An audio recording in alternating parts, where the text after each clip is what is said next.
आज हम देखेंगे लेसन नंबर 76 लैखोन हुत्ती 6 सबक number 76।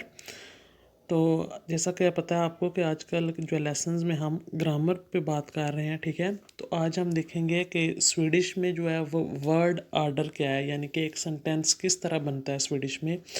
Subject, object and word order in Swedish. When you make a sentence in Swedish, you normally have the word order. First one पे subject होगा, उसके बाद verb होगा और उसके बाद ऑब्जेक्ट होगा, जैसा कि इंग्लिश में भी होता है।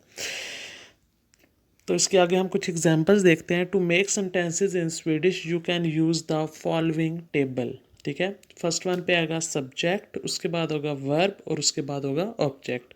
सब्जेक्ट होता है काम करने वाला, यानी कि उर्दू में जैसे हम फाइल कहते हैं। वर्ब होगा कि मतलब जो है वो जो काम होता है, ठीक है, यानी कि फेल। और ऑब्जेक्ट होता है मफूल, यानी कि जिसने काम करना होता है, ठीक है। तो जैसे ये फर्स्ट एग्जांपल है, jägaren dödade leonet, the hunter killed the lion.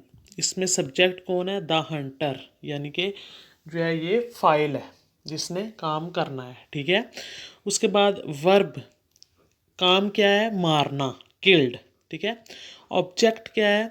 यानी किसको मारना है, जिस पे काम हो रहा है, ठीक है। वो कौन सा होगा? द लाइन, ठीक है। लाइन इसमें ऑब्जेक्ट हो जाएगा। उसके बाद नीचे सेम यही है लेकिन उसको उल्ट कर दिया है कि लियोनेथ द जैगारन, ठीक है, the line killed the Hunter. यहाँ पे क्या हुआ है कि जो है लाइन जो है ये सब्जेक्ट बन गया क्योंकि उसने जो है मतलब वो इंसान को या हंटर को मारा है, ठीक है। तो जो हंटर है उसको क्योंकि मारा गया, उस पर काम हुआ है, इसलिए वो ऑब्जेक्ट हो गया। और वर्ब जो है वो सेम, यानी कि द ये दरमियान में रहा है। तो ये आपने बात याद रखनी है कि स्वीडिश में जब हम सेंटेंस बनाते हैं तो सबसे पहले सब्जेक्ट आएगा, उसके बाद वर्ब आएगा और उसके बाद ऑब्जेक्ट आएगा। इसी तरह आगे ये कुछ एग्जांपल्स हैं। एवा स्क्रीवर एट ब्रेव, एवा इज राइटिंग अ लेटर। एवा एक खत लिख रही है, ठीक है, या एक खत लिखती है। इसमें लिखना क्या है? वर्ब है, यानी कि काम है, ठीक है। और एवा जो है ये सब्जेक्ट है और लिखना बेसिकली क्या है? लेटर। लेटर क्या होगा? ऑब्जेक्ट। Ole läser tidningen, उले इज़ रीडिंग द न्यूज़पेपर। अब उले क्या कर रहा है कि न्यूज़पेपर पढ़ रहा है। पढ़ना अब क्या है? ये काम है, ठीक है। और का क्या पढ़ रहा है? न्यूज़पेपर, जिस पे काम हो रहा है वो मतलब हो जाएगा object. Anna äter middag, Anna is eating the dinner. Anna dinner कर रही है, ठीक है। इसमें खाना जो है ये हो जाएगा वर्ब। उसके बाद खाना बेसिकली खाना खाना, यानी कि डिनर जो है ये हो जाएगा ऑब्जेक्ट और अन्ना जो है ये सब्जेक्ट है। उसके बाद है some verbs only have a subject and no object, this type of sentences also made with the same table but the object position will be empty. आपने देखा होगा अक्सर स्वीडिश के जो मतलब सेंटेंसेस है वो दो जो है वर्ड्स पे होते हैं, ठीक है। मतलब सिर्फ उसमें सब्जेक्ट और वर्ब होता है, ऑब्जेक्ट नहीं होता, ठीक है। ऑब्जेक्ट की जगह एम्प्टी होती है, लेकिन फिर भी वो पूरे सेंटेंस का मीनिंग देता है। वो आगे हम देखते हैं। जैसे ये है अली वैंतर, अली इज़ वेटिंग, अली इंतज़ार कर रहा है। अब यहाँ पे ऑब्जेक्ट की ज़रूरत नहीं है क्योंकि ऑब्जेक्ट के बगैर भी ये सेंटेंस कंप्लीट है।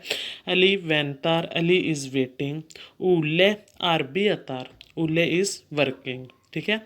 अब इसमें ऑब्जेक्ट की ज़रूरत नहीं है, उसके बगैर भी ये कंप्लीट है।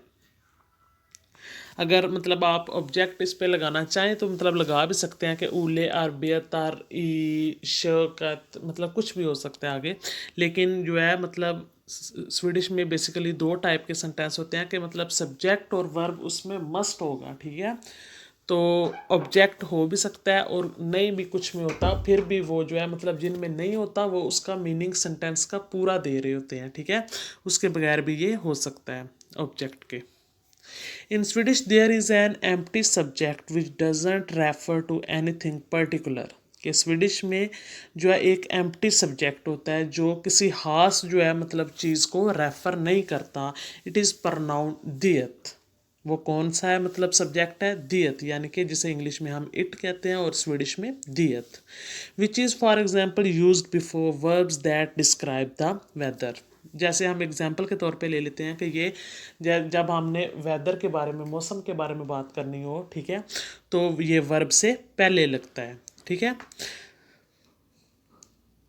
ये इसके एग्जाम्पल्स हैं, जैसे देयर रेगनर, इट इज़ रेनिंग, बारिश हो रही है, ठीक है। इसमें आप देखें सिर्फ हम रेगनर तो नहीं कह सकते कि उससे पहले हमें कुछ ना कुछ सब्जेक्ट लगाना होगा, ठीक है।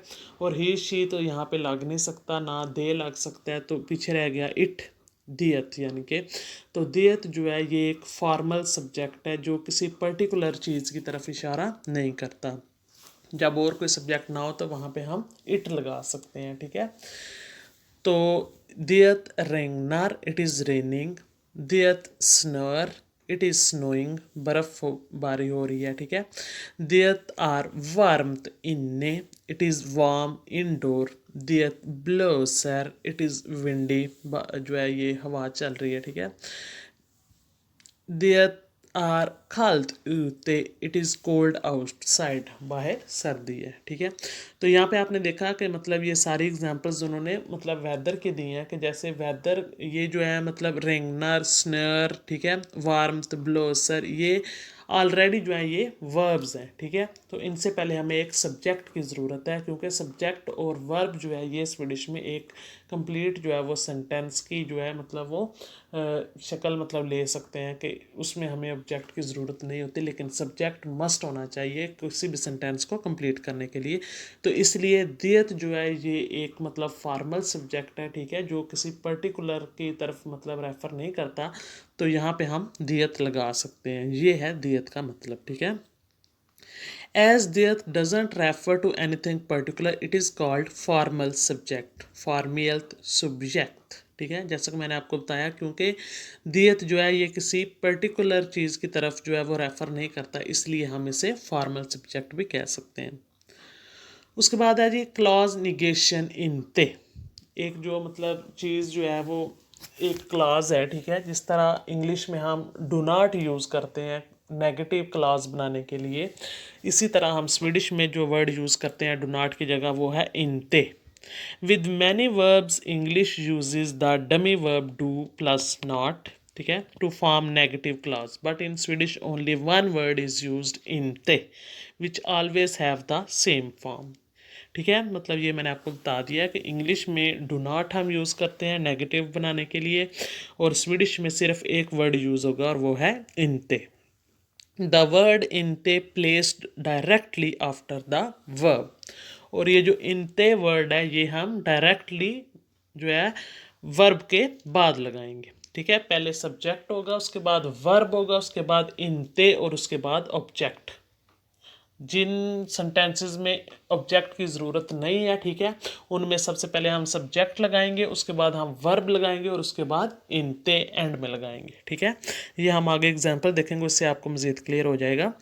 जैसे ये है जी सब्जेक्ट पहले वर्ब, उसके बाद इनते, उसके बाद ऑब्जेक्ट। जैसे है स्तेन सिकलर, ठीक है, कि जो स्तेन है वो साइकिल चला रहा है, ठीक है। इसमें ये देखें मतलब ये सिर्फ सब्जेक्ट और वर्ब है।